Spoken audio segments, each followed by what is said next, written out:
Islam's teachings and how they solve past and current problems. Verily, Allah enjoins justice and excellence, and giving help to kith and kin, and forbids all evil deeds, forbidden acts and oppression.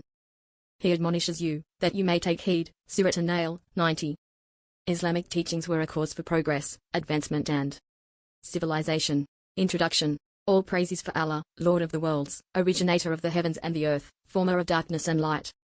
I testify that there is no deity worthy of worship except Allah, alone without partner, and I testify that Muhammad, may Allah's peace and blessings be upon him, is his slave and messenger. O Allah, send prayers, peace and blessings upon Muhammad the Prophet, the seal of the prophets and messengers. And O Allah, send prayers, peace and blessings upon his wives, his pure and distinguished household, his honorable companions, and whoever follows his guidance, sunnah and footsteps until the day of judgment.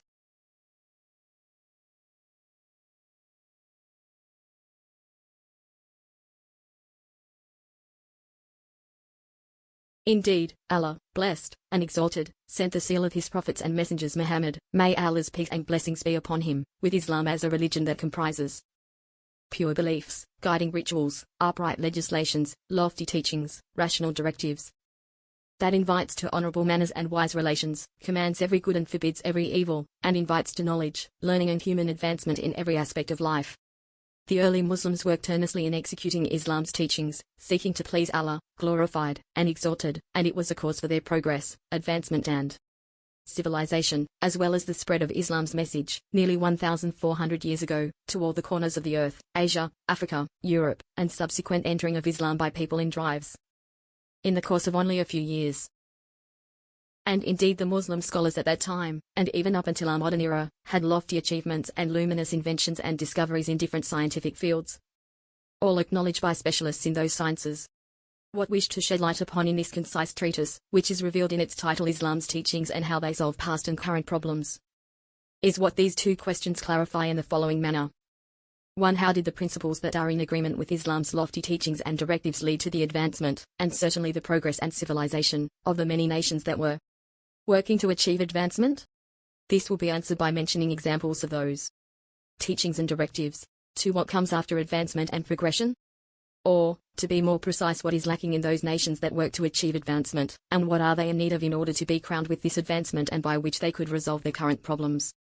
I ask Allah, blessed and exalted, to accept our righteous deeds from us and multiply them for us, to open the hearts of his slaves to our cause and make it the reason for the guidance of his creation to him. Certainly he, glorified and exalted, is the helper towards that and able to do it. The concept of Islam. Islam means complete submission and surrender of the mind, heart, soul and body to Allah, glorified and exalted, and obedience to his commands.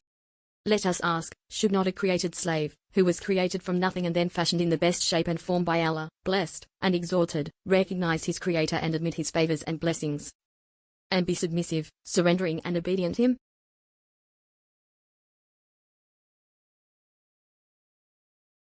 The mental submission of a slave. He believes in the presence of a deity who created him, which is Allah, blessed and exalted.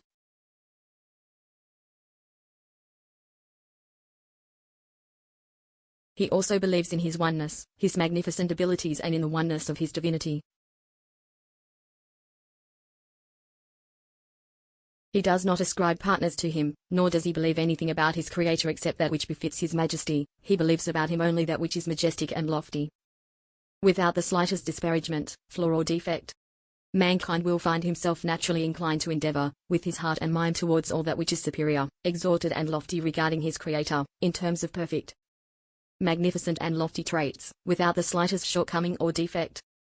He will imagine those perfect and magnificent traits with the highest conception possible for his heart and intellect to accept, especially when the signs that indicate his magnificent ability, marvelous creation, and beautiful workmanship, in the creation of mankind, the heavens and earth, the mountains, oceans, rivers, animals and plants, are more than can be enumerated.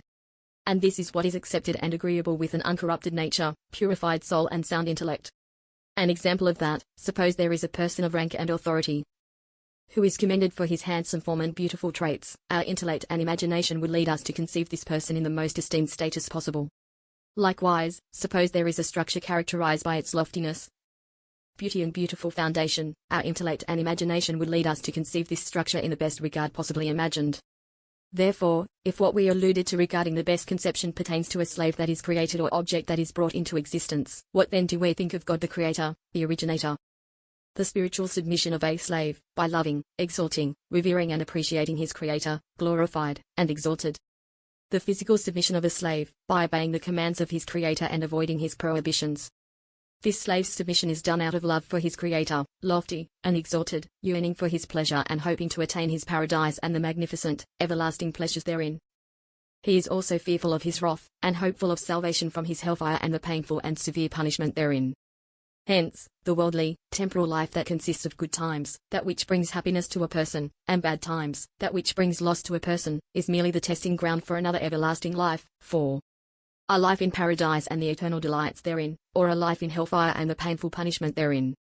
Note, Allah, blessed and exalted, accepts every one of his slaves, is happy with them and forgives their sins and shortcomings if they turn to him in repentance, believe in him, acknowledge his oneness, the oneness of his divinity, obey him and do not ascribe any partners to him. Also, Islam means peace, security and tranquility. The word Islam, submission, is derived from the root word from which the word salam, peace, is derived as well, which means security, safety and tranquility. Islam is the religion of peace that extends to everyone, and under whose shade everyone takes comfort in peace, security and safety, void of injustice, oppression and tyranny. In Islam, a person enjoys inner peace, which is the true peace, in his beliefs about Allah, glorified and exalted, become purified, he is secure in his good thoughts about him. And his soul becomes tranquil, his heart at rest, his limbs upright in the light of the divine directives and teachings that Islam brought. Allah, exalted, says, those who believe in the oneness of Allah, Islamic monotheism, and whose hearts find rest in the remembrance of Allah, verily, in the remembrance of Allah do hearts find rest. Surah At-Taurad. 28. Islam's message. Islam brought a message that the untainted nature, purified souls, and sound intellects will accept and agree with.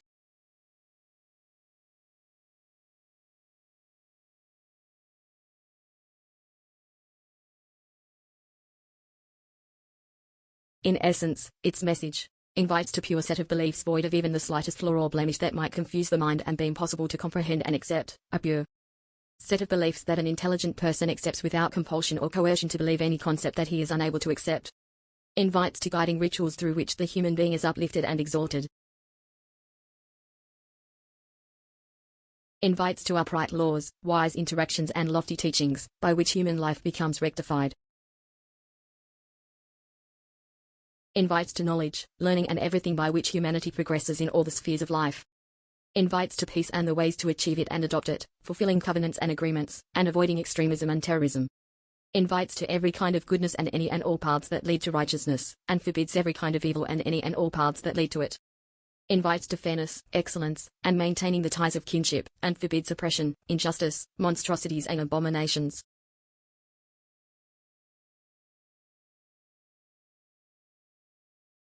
Allah, exalted, says, verily, Allah enjoins justice and excellence, and giving, help to kith and kin, and forbids all evil deeds, forbidden acts and oppression.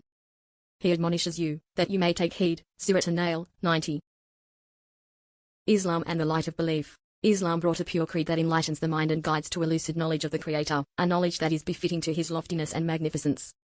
Indeed, Islam calls for belief in Allah, glorified and exalted, the Creator and Originator, belief in his most beautiful attributes, the oneness of his divinity, without associating anything with him as a partner.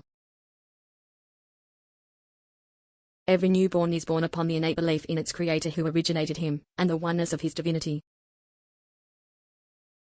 The proof of that is if a newborn is brought and left until it becomes conscious and mature without any external effects on his beliefs, then we will find 1. That his innate nature that Allah, exalted, created in him inclines him towards belief in his Creator who originated him. He will also be inclined to belief in the existence of just one God, a strong and magnificent God that is capable of creating him and creating the entire creation. We find him, this person who has become conscious and mature, in his times of emergency and need, he calls out saying, "O my God! O my Lord! O my Creator!" Which indicates 1, not 2 or more, guide me. Facilitate my affair for me. Take care of my needs. Do not forsake me. We will not find him saying "O my gods" or "O my lords" or "O my creators," an indication of many, which proves that the Creator and the Originator is none other than one God, and that is Allah, blessed and exalted. 2. That his heart will strive and his soul will yearn for submission and obedience to the commands of one wise and able God. Otherwise, where will the weak, created slave go to when the gods become many and their commands and directions oppose and differ? To whom is he submissive and obedient? And if he submits and obeys one of the gods and attains his pleasure, then indeed he will have disobeyed the other gods, thereby deserving their wrath and any punishment inflicted upon him. And this also confirms that the Creator and Originator is only one God, which is Allah, blessed and exalted. An example for clarification is a slave who is owned by only one person. He obeys him and fulfills his specific commands and directions without the slightest resistance, in an equal and upright situation if he were to be sold to more than one person, 2, 3 or more, and thereafter struggle to obey all of them and fulfill their commands? The answer is of course no. This is because in his first condition, the property of only one person, he finds himself clear-headed, his mind and soul relaxed at gaining the pleasure of his master, and basking in the comforts of his reward.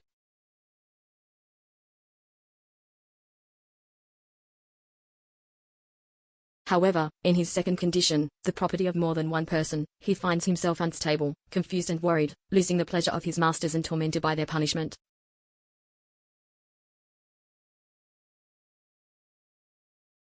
Since due to their differing and opposing commands, he is compelled to obey and fulfill the commands of one of them, while disobeying the others and ignoring their commands at times. Then obeying and fulfilling the commands of another while disobeying and ignoring the commands of the others at other times, all of this in an attempt to please all of them, but in the end, in the opinion of all his masters he is neglectful and disobedient, and deserves their anger and punishment. 3. That his mind contemplates logical answers to 4 important questions in the following manner. 1. Who created me and brought me into existence? 2. What are his attributes? 3. Why did he create me and bring me into existence? 4. What is the wisdom in that? In an instant he will find that after contemplation and reasoning, his innate nature, his heart's striving, his soul's yearning, and his mind's conclusion steer him to the answer to the first question. Who created me and brought me into existence? The answer, the one who created me and brought me into existence, must be a strong and able God. Because it is impossible for mankind to believe in the existence of a thing in the absence of a creator that brought it into existence. Everything that exists must have a creator that brought it into existence. Every product must have a manufacturer. Every created thing must have a creator. Moreover, he believes in the existence of his God and creator, even though he does not see him, since the signs and evidences that prove his existence are more than can be enumerated. Some examples of this are, the human being does not see his soul, yet he believes in the existence of a soul due to the existence of its impressions in life. Likewise, he does not see his brain, yet he believes in its existence due to the existence of its impressions such as the ability to think and ponder. Likewise, he does not see gravity, yet he believes in its existence due to the existence of its impressions such as gravitational pull, and so on and so forth. Also, mankind will find that after contemplation and pondering, his innate nature, his heart's striving, his soul's yearning, and his mind's conclusion, all lead him to the answer to a large and important part of the second question, which is that God the Creator must be only one, not 2 or more, and this is for the following reasons.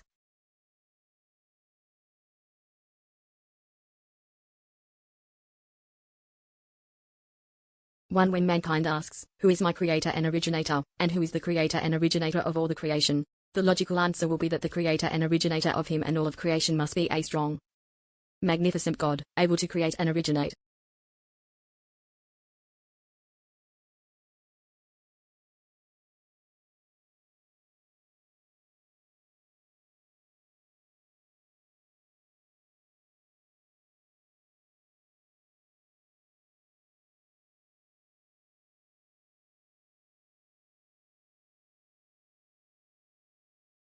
Thereafter he will continue to pose this question in a different way in the following manner, who is this God's creator and originator? And supposing the answer was, it must be another God who possesses strength and greatness, he would find himself compelled to repeat the same question infinitely.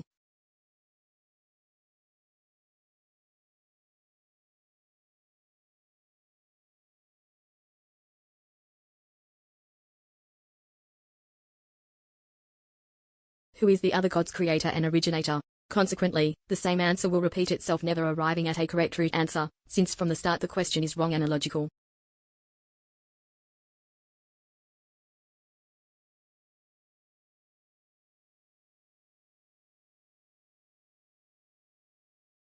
Therefore, the ideal answer to this question is, God, the creator and originator, who created and originated mankind and all of creation, and neither creator nor originator.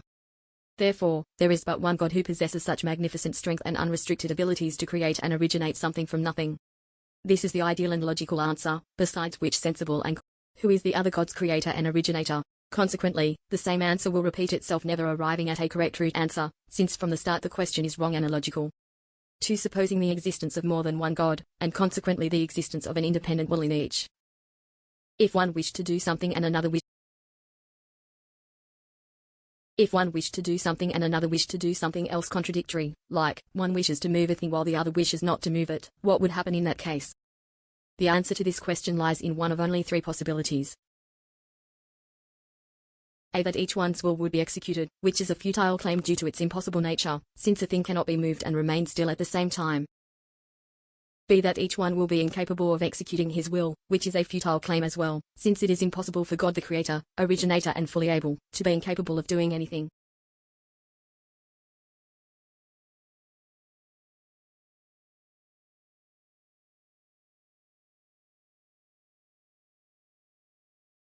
C. That the will of only one will be executed and not the will of the other, and in that case this God is the true Creator, who is able to do all things.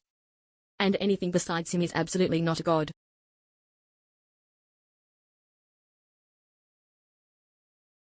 Continuously supposing in this manner makes it clear that there is but one true God, and he is God the Creator and originator, who is able to do what he wishes.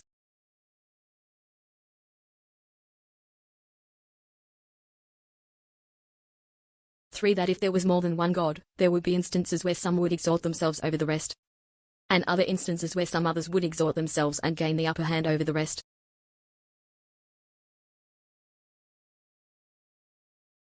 In this way the heavens and earth would become corrupted, and the universe and all of creation therein would be destroyed, which includes everything that sustains human life.